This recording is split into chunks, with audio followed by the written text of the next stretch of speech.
많은 사람들이 그 신앙의 기초를 삼을 때 어떤 성경을 읽어야 될까 여기에 대해서 고민을 많이 하게 되죠. 신약 성경의 처음 시작이 마태복음이니까 마태복음부터 읽어야 된다. 구약 성경의 시작이 창세기니까 창세기부터 읽어야 된다.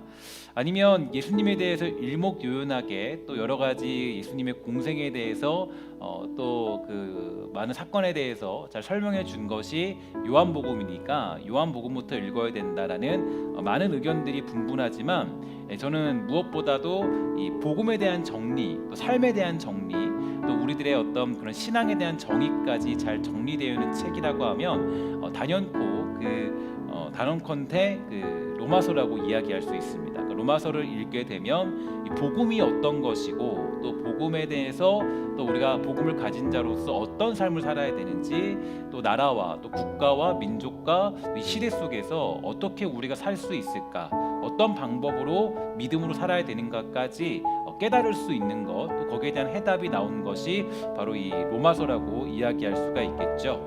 로마서는 일단 1장부터 11장까지 우리가 오직 은혜로 그리스도를 믿는 믿음을 통해서 하나님 보시기에 의로운 자가 된다라는 이 복음에 관해서 설명해 주었습니다. 그래서 우리는 하나님 보시기에 죄인이면서도 이 동시에 의롭고 완전한 존재입니다.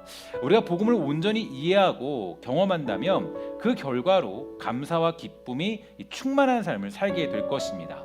또한 12장부터 13장에서는 우리 자신과 다른 그리스도인들 그리고 친구나 원수든 상관없이 세상과의 관계를 새롭게 하는 그런 삶에 대해서 설명해주고 있죠.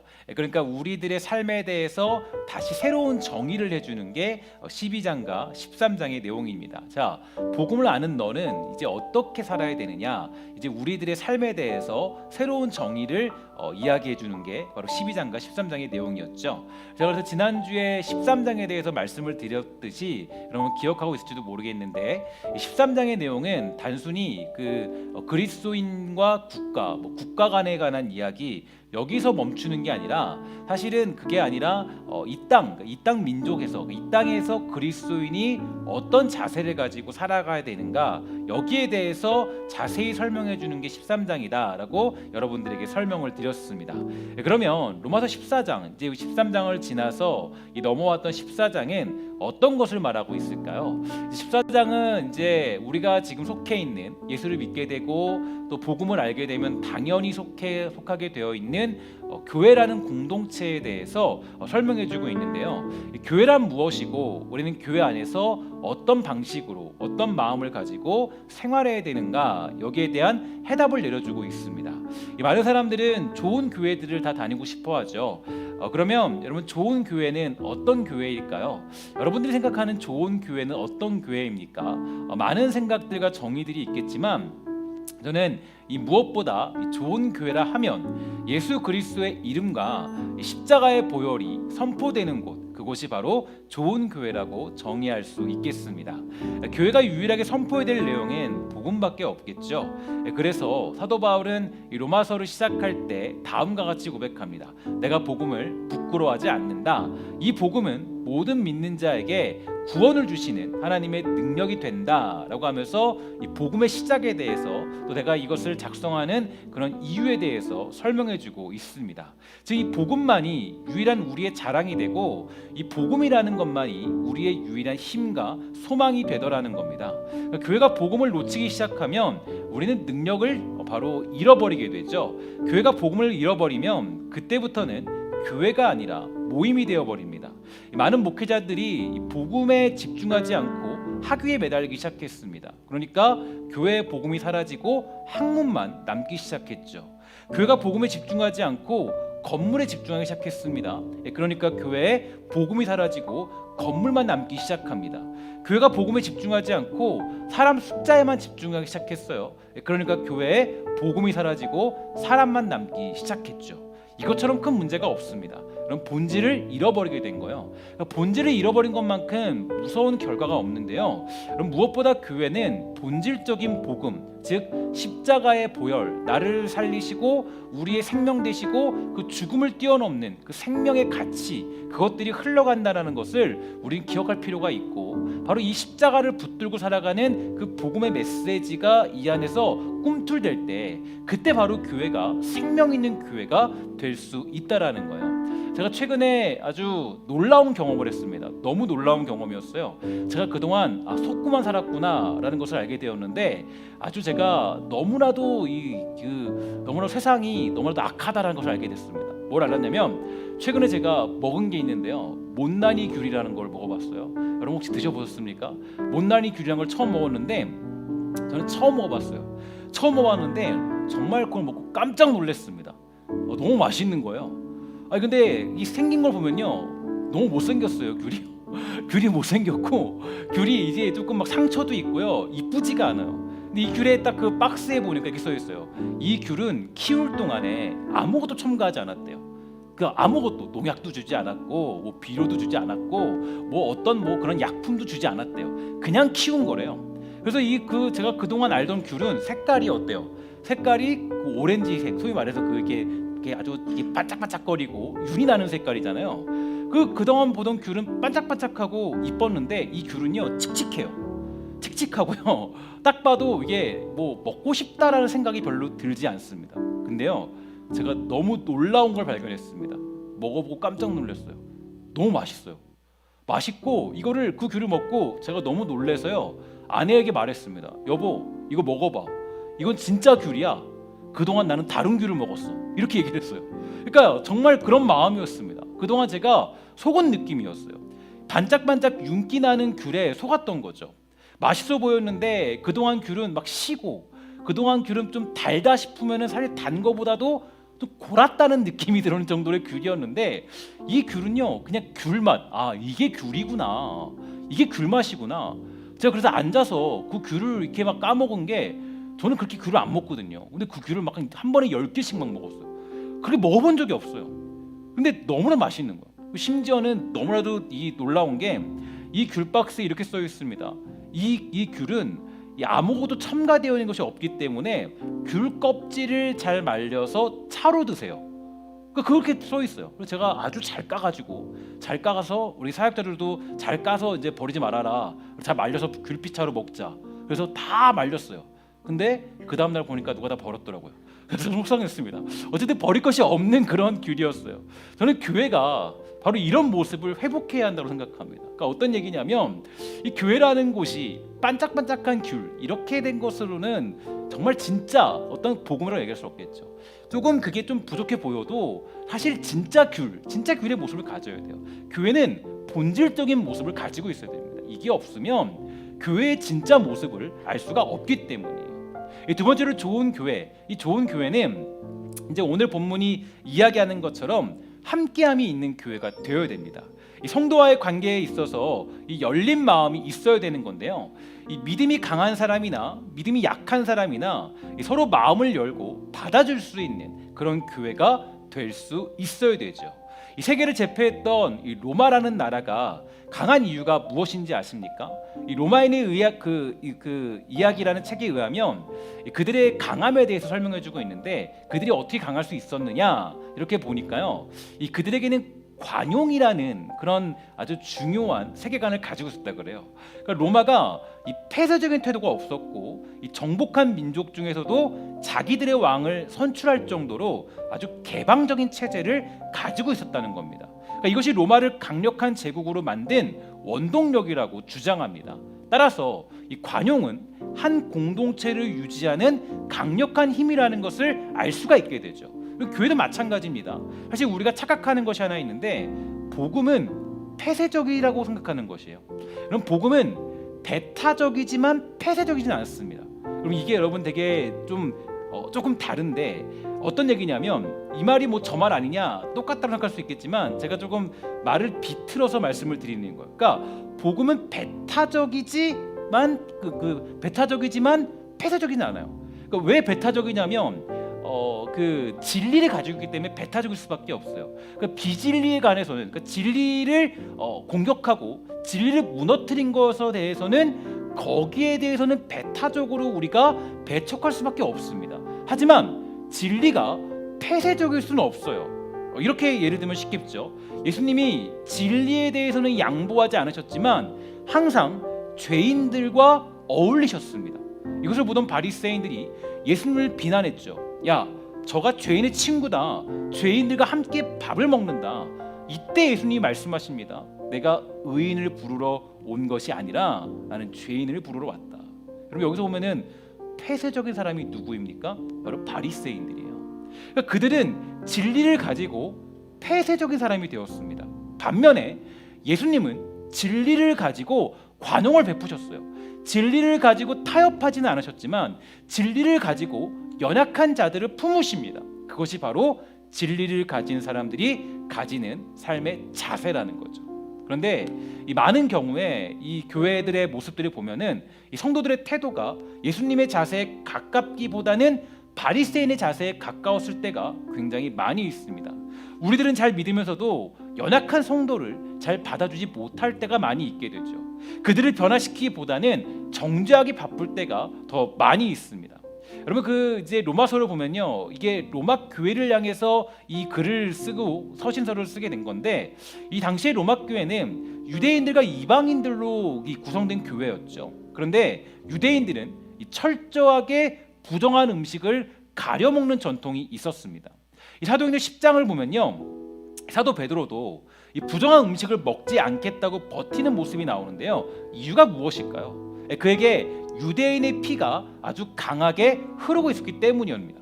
유대인들은 이 목매 죽인 것도 안 먹고, 이 돼지고기도 안 먹고, 이 피가 있는 것도 안 먹는 음식을 그것을 가려먹는 민족이었습니다. 반면에 이방인들은 이런 것에 신경 쓰지 않고 아무거나 잘 먹었어요. 그러니까 유대인들을 이해하지 못하게 된 거죠. 이것이 이방인들과 유대인들의 갈등하는 가장 큰 이유였어요. 유대인들은 이방인들을 향하여서, 이방인은 유대인들을 향하여서 서로 비난하게 된 겁니다. 그런데 이때요, 사도 바울이 아주 중요한 그런 메시지를 전달하고 있죠. 3절에 보니까 다음과 같이 얘기합니다. 먹는 자는 먹지 않는 자를 업신 여기지 말고, 먹지 않는 자는 먹는 자를 비판하지 말라. 이는 하나님이 그를 받으셨습니다. 이렇게 해석하라는 거예요. 그러니까 지금 사도 바울이 이런 문제에 대해서, 그런 상황에 대해서 아주 그냥 어떤 그런 중간적인 입장, 그러니까 어떤 그런 애매한 상황들, 많은 우리가 판단하기 어려운 상황들 속에서 일단 중요한 관점과 기준은 하나님이 그를 받았다라는 기준이 더 중요하다라는 겁니다. 하나님이 그를 받으셨기 때문에 우리는 행위적인 것으로 누군가를 비판하거나 정죄할 권한을 가지고 있지 않다라고 바울은 결론 내리고 있습니다. 이렇게 볼 때 우리는 문맥상 또 맥락상 아주 중요한 사실을 한 가지 깨달을 수 있게 되는데요. 그럼 여기서 바울이 지칭하는 이 문맥상으로 봤을 때 믿음이 연약한 자는 어떤 사람들을 의미하는 걸까요? 이게 조금 우리에게 좀 중요한 메시지인데, 믿음이 연약하다라고 지칭했을 때 누구를 의미할까요? 보통 우리는 여기서 믿음이 연약하다라고 했을 때 이 지금 두 사람이 등장하는데, 이 유대인들, 또 한 사람은 이방인들이에요. 보통은 얘기할 때 이 이방인들을 가리켜서 이 사람들이 믿음이 연약한 자들이다라고 생각을 해요. 하지만 이 로마서 14장에서 나타난 믿음이 연약한 자들에 대한 지칭은 누구를 의미하냐면, 이 로마서의 문맥과 맥락상으로 봤을 때 이들은 바로 유대인들을 의미해주고 있습니다.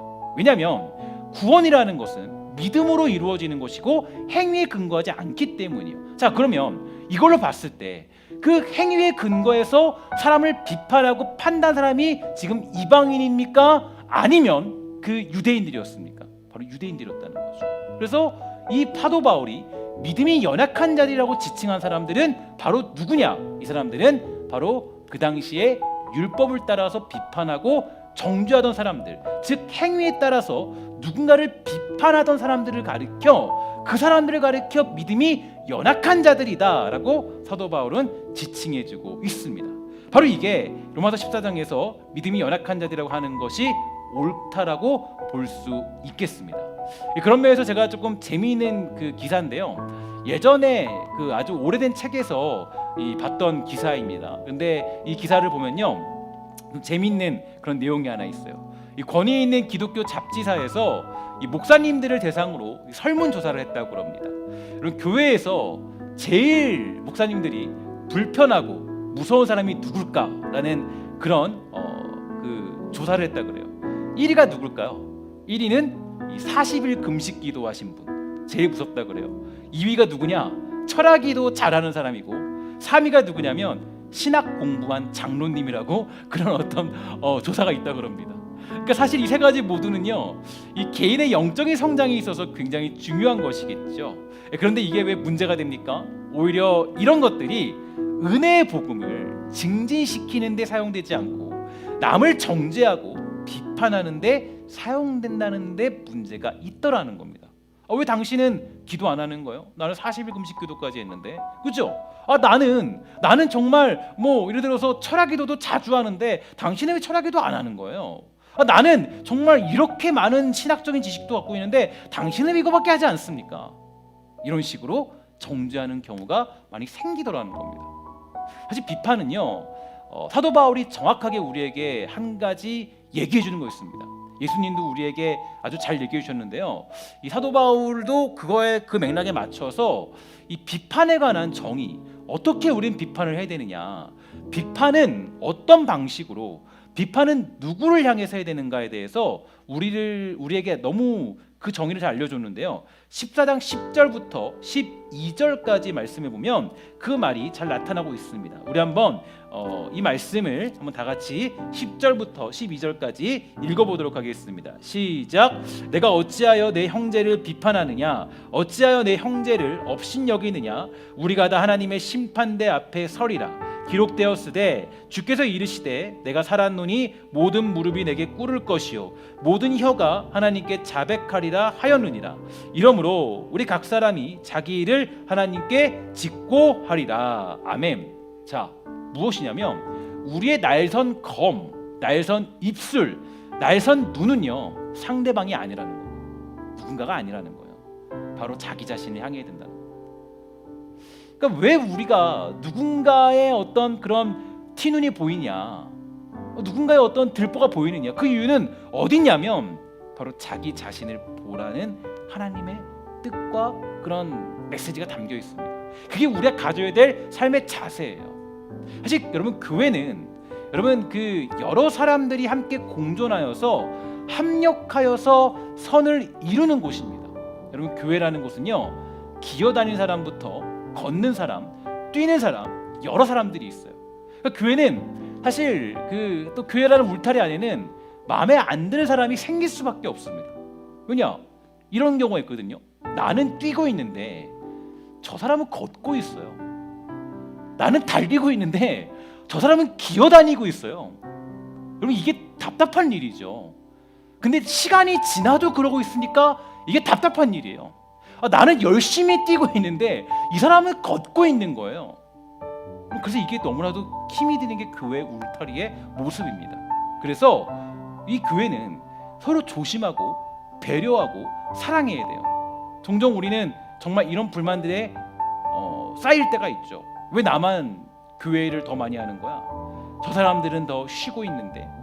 사실 교회라는 곳이 그렇습니다.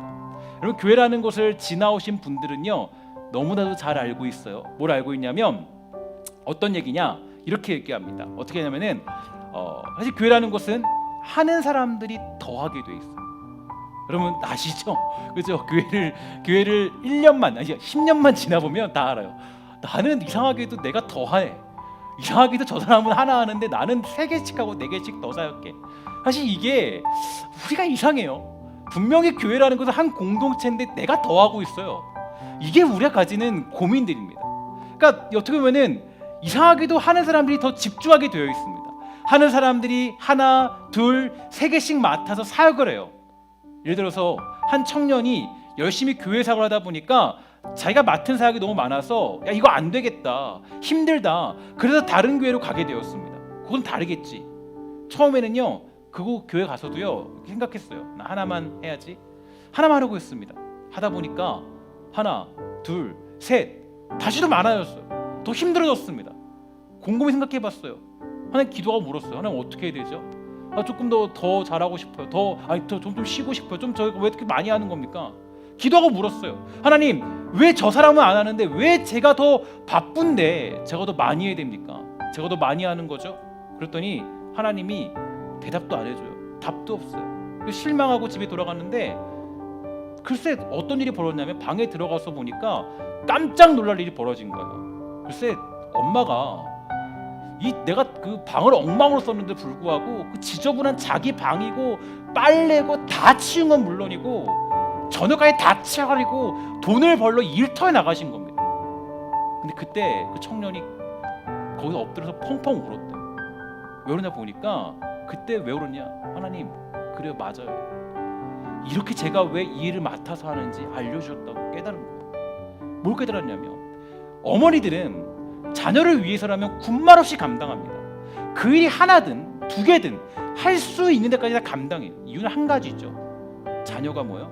아직 어리고 아직 연약하고 감당할 수 있는 수준이 안 돼요. 아직 보니까 아직 빨래까지 할 수 있는 수준이 안 돼요. 아직 설거지까지 할 수 있는 수준이 안 돼요. 아직 방까지 치우면서 학교 다니면서 할 수 있는 수준이 안 돼요. 엄마는 아직 10개, 20개 다 감당하면서도 그 일을 감당할 수 힘들지만 안 힘들 수 없죠. 엄마도 힘들어요. 엄마도 벅차요. 그러나 이 일을 감당할 수 있는 수준이 돼요. 그게 바로 가족이 살아가는 방법입니다. 가족은 그렇게 살아가는 거예요.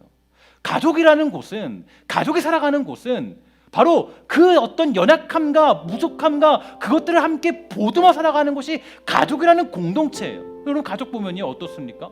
아기가 살잖아요, 그렇죠? 또 누가 살아요? 엄마 아빠가 있잖아요. 언니가 있고 동생이 있고 또 오빠가 있고 또 다 있잖아요. 저도 보니까 지금 4명이 살고 있는데요.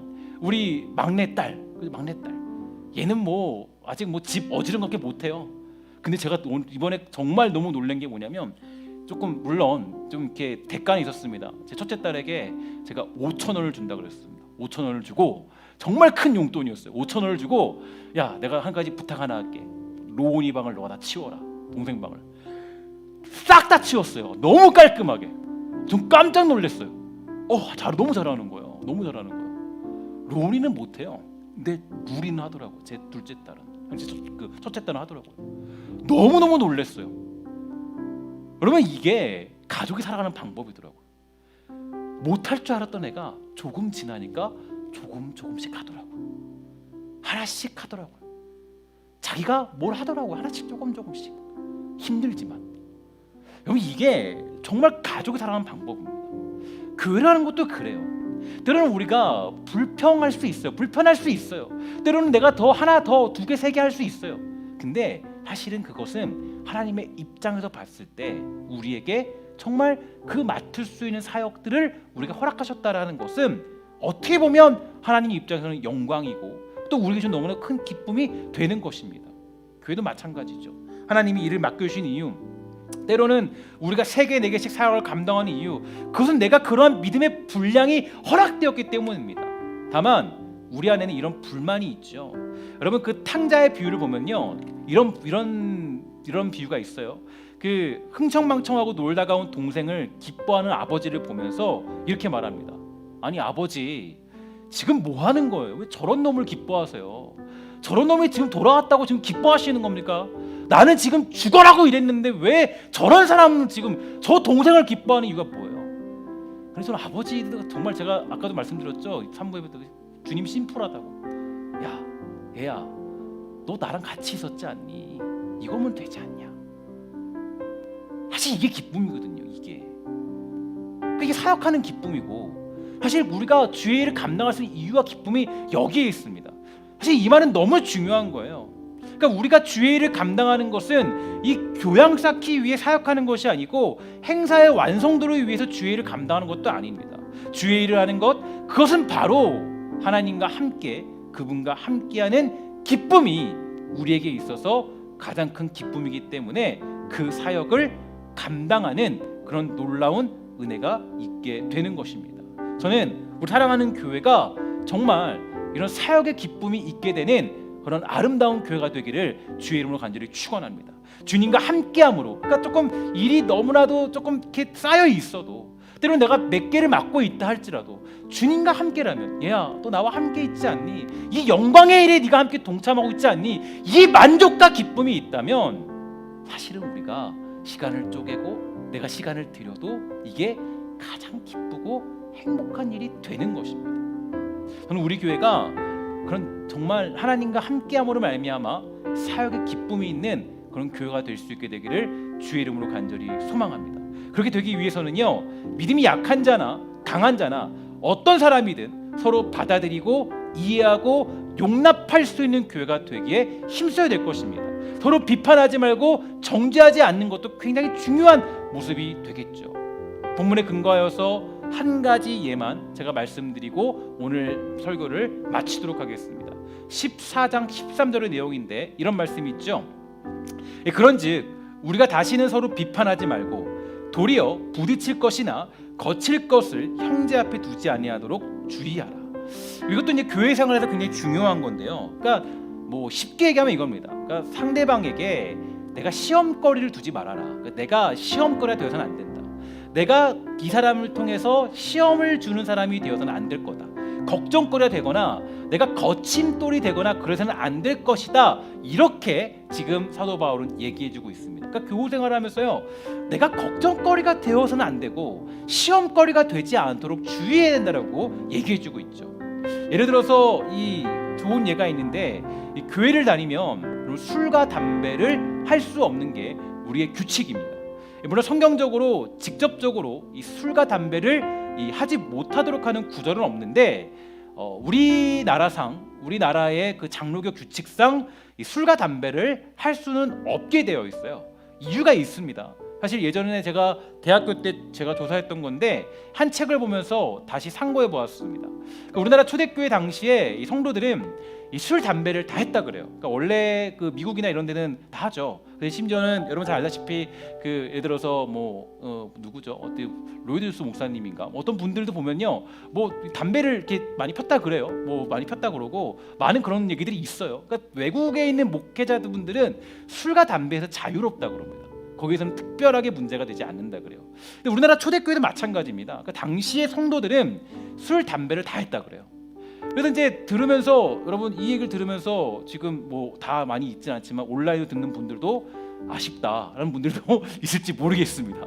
당시에는 그랬다 그래요. 그랬습니다. 그런데 문제가 생겼어요. 어떤 거냐면 이 선교사들도 그 당시에 술을 마셨는데 그때 그 술을 마실 때 한 잔으로, 그 사람들은 한 잔으로 몇 시간을 마시는 거예요. 그래서 여러분 그 초대교회 보면요, 초대교회 때 제가 말씀드렸죠, 예전에 그 초대교회 예배는 이런 식의 예배가 아니었습니다. 예배가 어떻게 보면 가정집에서 제가 보니까 그 누구죠? 그 브루스 길러와 아굴라 부부가 그 예배를 드려요. 함께 그 성도들과 예배를 드리는데 한 5명 정도가 같이 예배해요. 예배하는데 어떻게 예배하면은 같이 떡을 놔요. 떡을 놓고 함께 포도주를 마십니다. 그리고 예수님에 대한 이야기를 해요. 이게 전부예요, 예배가. 이게 끝이에요. 근데 이 얘기가 몇 시간이냐? 4시간, 5시간 동안을 해요. 이거를 이 책으로 썼어요. 저는 보면서 너무너무 그게 재밌었어요. 아니 어떻게 이거를 예배로 드릴 수 있나? 우와, 이거 예배였어요, 예배. 그러니까 그냥 이들은 이제 술을 먹어도, 이 포도주를 먹어도 한 잔을 먹으면 한 잔으로 4시간을 먹는 거예요. 4시간, 5시간을 한 잔으로. 근데 이 선교사들도 그랬던 거죠. 이 초대교회 왔을 때, 우리나라 또 왔을 때.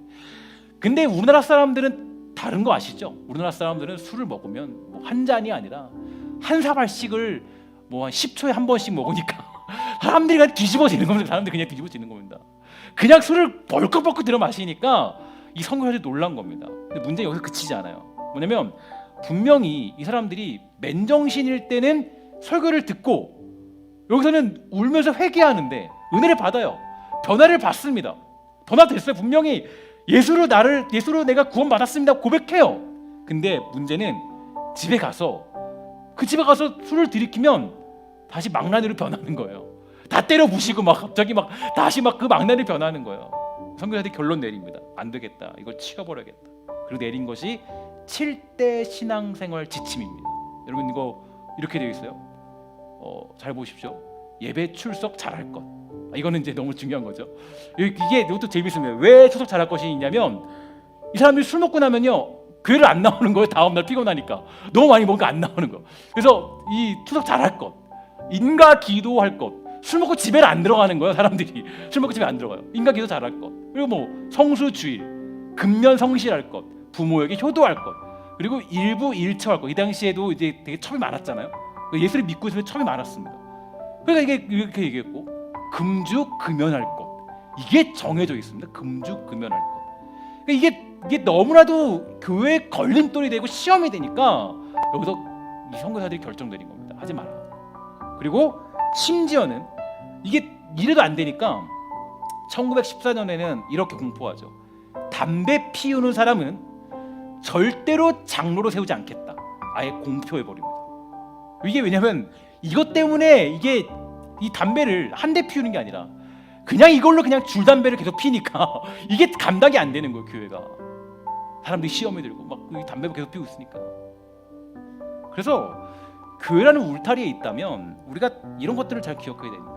십자가의 복음 안에서 복음의 열정이 있어야 되고요.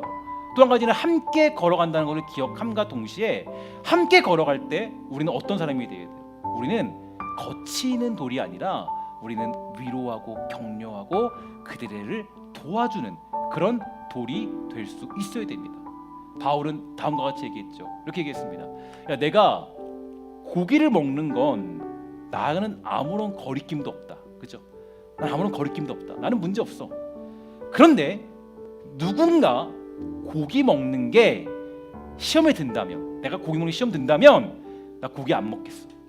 나 안 먹을게. 이게 바로 교회에서 우리가 가져야 될 마음이에요. 마음. 교회에서 내가 가져야 될 마음. 그러니까 내가 교인 되었고 믿음이 강한 자가 되었다. 그러면 사도 바울처럼 이런 넉넉함이 있어야 됩니다. 내가 나 때문에 시험 든 사람이 있다면 이것 때문에 내가 그것을 아무리 좋아하는 것이라도 내가 그것을 끊어버리고 내가 이제는 정말 그것을 하지 않겠다. 그게 내가 시험의 거리가 아니라 이것 때문에 누가 시험에 든다면 이게 바로 교회 생활에서 우리가 가져야 될 모습입니다. 사랑하는 여러분, 하나님이 우리를 교회로 부르신 것은 또한 교회가 세워진 것은 조직을 유지하기 위해서가 아닙니다. 하나님께서 교회를 통하여 선을 이루시고 교회를 통하여 자기 뜻을 이루시며 교회를 통하여서 하나님의 나라를 세우시겠다라는 목적이 있기 때문인 줄 믿습니다. 우리가 교회로 부름받았음을 기억하고 교회 안에서 용납과 사랑, 격려와 위로 그리고 거치는 돌이 아니라 섬기는 돌로서의 역할을 다 감당하는 사랑하는 우리 신성의 권속이 다 되시기를 주의 이름으로 간절히 부탁을 드리겠습니다. 우리가 찬양하면서 우리 함께 이 시간에 기도하도록 하겠습니다. 원하고 바라고 기도합니다. 함께 고백하며 찬양합니다.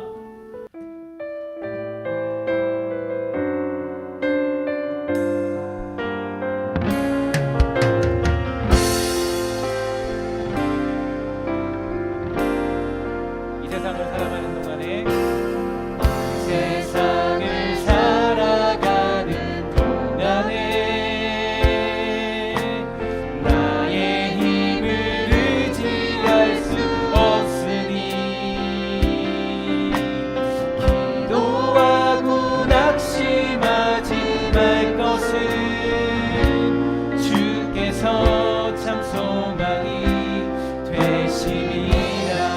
세상을 살아가는 동안에 이 세상을 살아가는 동안에 나의 힘을 의지할 수 없으니 기도하고 낙심하지 말 것을 주께서 참 소망이 되심이 하나님의 꿈이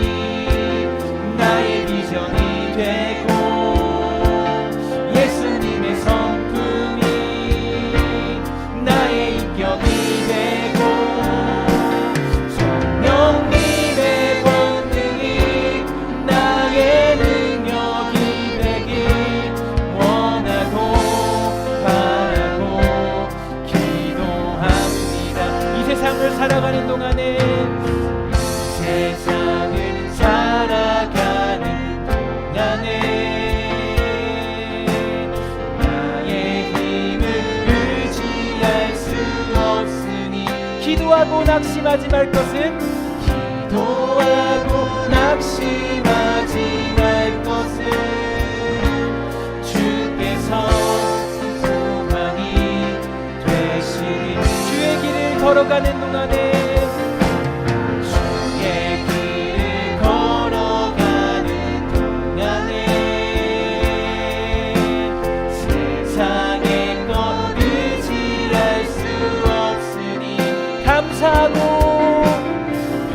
감사하고 낙심하지 말 것은 주께서 참 기쁨이 되시리라.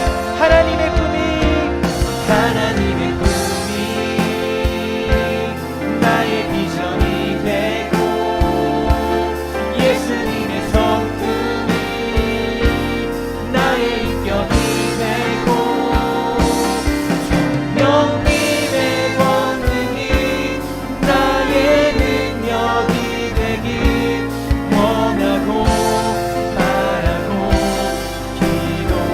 하나님의 꿈이 나의 비전이 되고 하나님의 꿈이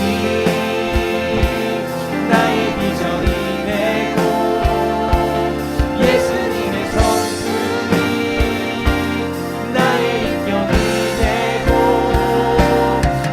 성령님의 권능이 나의 능력이 되길 원하고 바라고 기도하는 주의 길을 걸어가는 동안에 주의 길을 걸어가는 세상의 것 의지할 수 없으니 세상의 것 의지할 수 없으니 감사하고 낙심하지 말 것은 감사하고 낙심하지 말 것은 주께서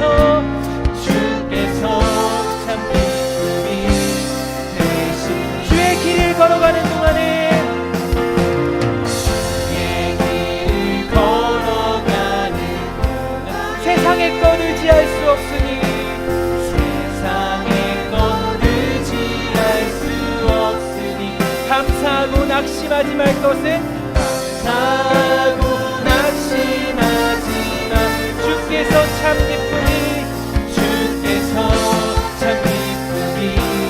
되시니 하나님의 꿈이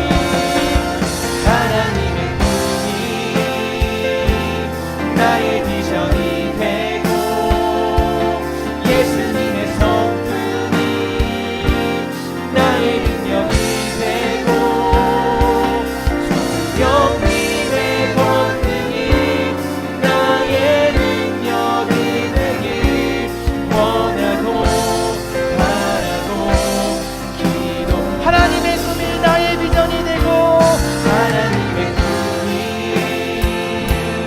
나의 비전이 되고 예수님의 성품이 나의 인격이 되고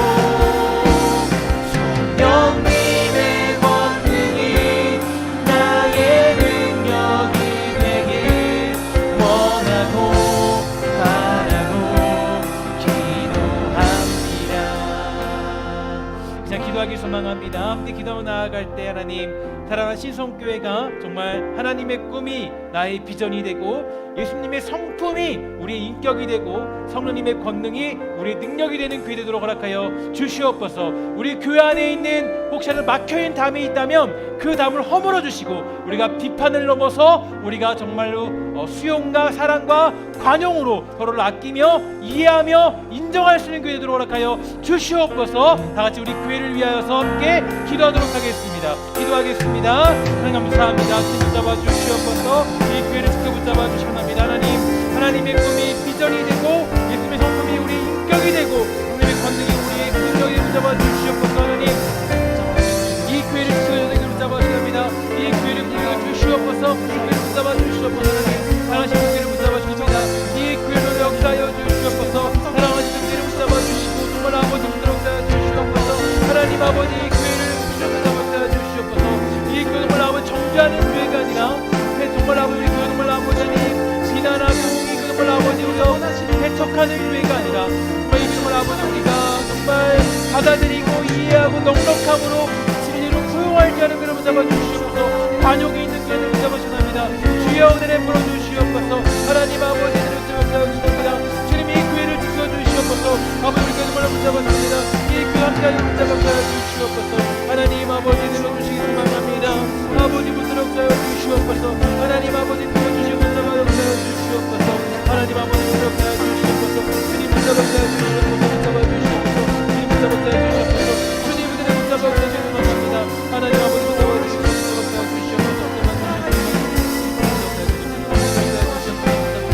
이 세상을 살아가는 동안에 한 번 더 고백하며 찬양합시다. 이 세상을 살아가는 동안에 세상을 살아가는 동안에 나의 힘을 의지할 수 없으니 나의 힘을 의지할 수 없으니 기도하고 낙심하지 말 것은 기도하고 낙심하지 말 것은 주께서 참 소망이 되시니 주의 길을 걸어가는 동안에 주의 길을 걸어가는 동안에 세상의 것 의지할 수 없으니 세상의 것 의지할 수 없으니 감사하고 낙심하지 말 것은 감사하고 낙심하지 마 주께서 참 기쁨이 주께서 참 기쁨이 우리 교회를 향해 우리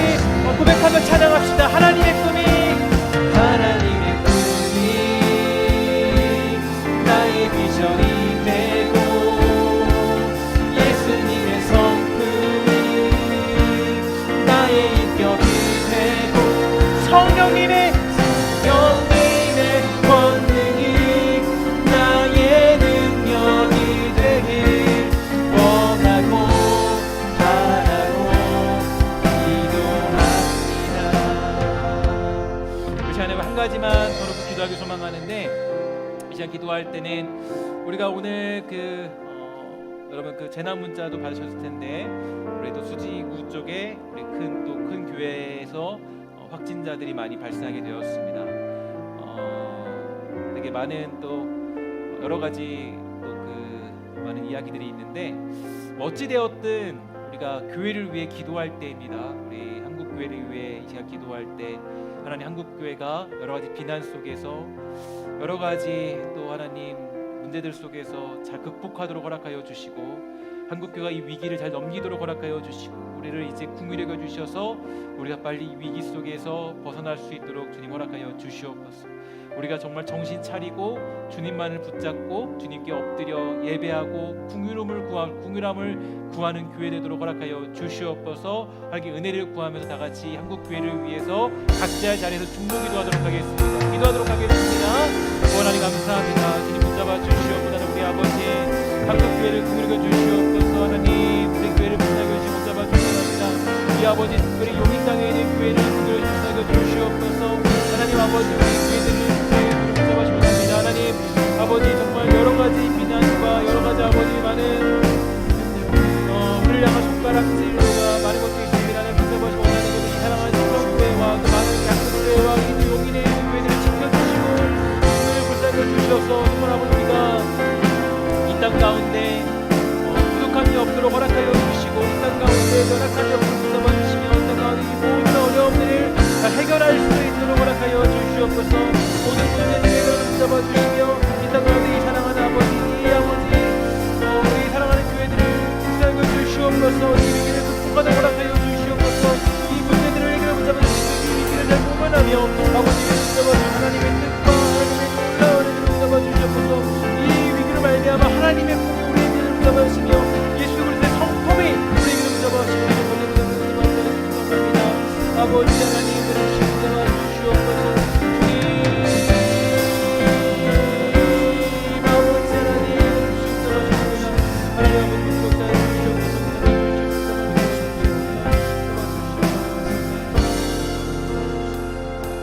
하나님 우리를 교회라는 울타리로 불러주셨습니다.